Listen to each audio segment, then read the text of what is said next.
Hello, Mark Crossfield here. Today I've got the K-Vest on. We're going to talk about backswing, how you should think about turning on the way back to get as much energy into your downswing, and also to help you with the transitions of your downswing and try and get your hips starting before your shoulders to get you hitting some better shots. Let's get stuck in.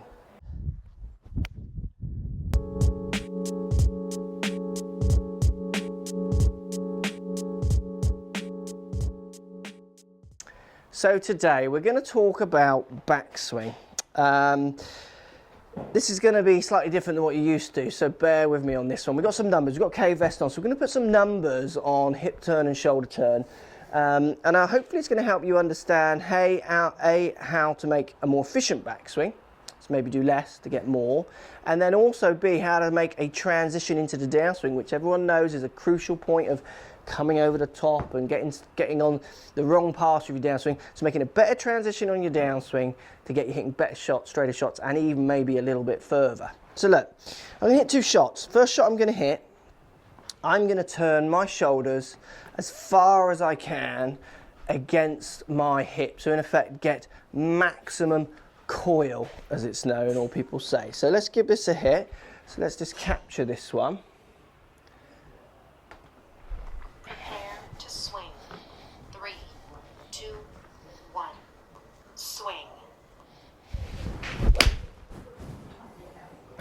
So I've turned my shoulders as far as I can against my hips there.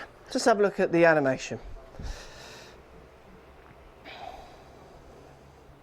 So what we're going to see, if we go body turn, we're seeing 44 degrees worth of separation, 50 degree hip turn with 94 degree upper body turn. So you can see the ranges below are your kind of PGA ranges, if you like, and I've gone beyond them.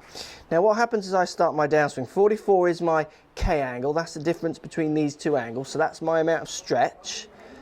You can see as I start my downswing,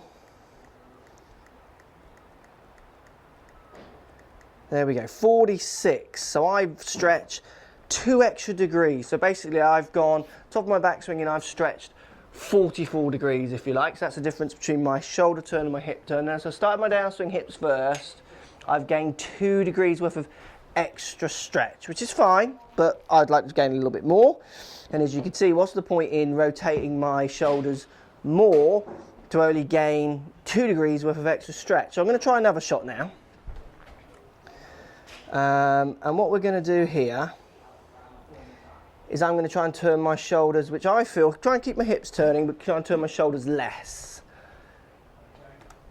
Prepare to swing.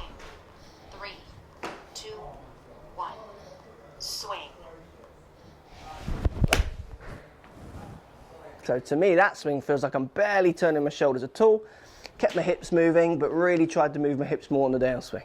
Let's give it a go, see what that one comes out like.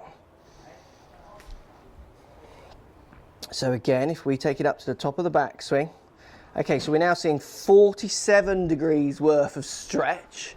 So that's more stretch than I got on the other one where I turned more. I only turned my shoulders 76 degrees there. Let's see what stretch I get as I start the downswing.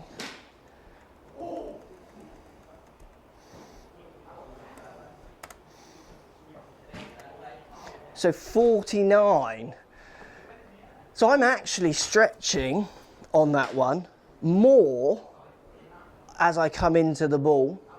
So storing that energy, so stretching on the way back, then putting a little bit more stretching into the downswing to try and unleash that power into the ball, rather than stretching loads this way and then taking that stretch out almost straight away. So even though I've only increased the K angle by 2 degrees there, and when I do this on other occasions, I can get that K angle increasing by 5 or 6 degrees. So that means I can get a certain amount of stretch on the way back and then really start my hips ahead of my shoulders to stretch even further to get as much whip and power into impact as possible. You can see my stretch has gone up by 2 degrees total. I'm now 49 degrees stretched over. I think it got to, was it 46 or 47? So 2 or 3 degrees more. So by making that more efficient backswing, so allowing me to turn my shoulders less, I didn't turn my hips as much as I wanted to on that one. If I go up to the top, I only turn my hips 28 degrees, so I'd like to keep my hips moving a bit more than that, keep the shoulders there. You'll find that my stretch goes up even more. So let's just give it one more go, see if I can get that a bit better. Prepare to swing. 3, 2, 1,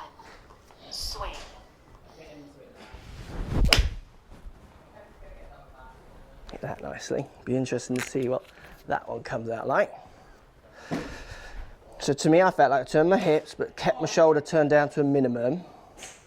We take that one up to the top. Yeah, 43 hip turn, 81 shoulders, 38 degrees worth of stretch. As I start my downswing,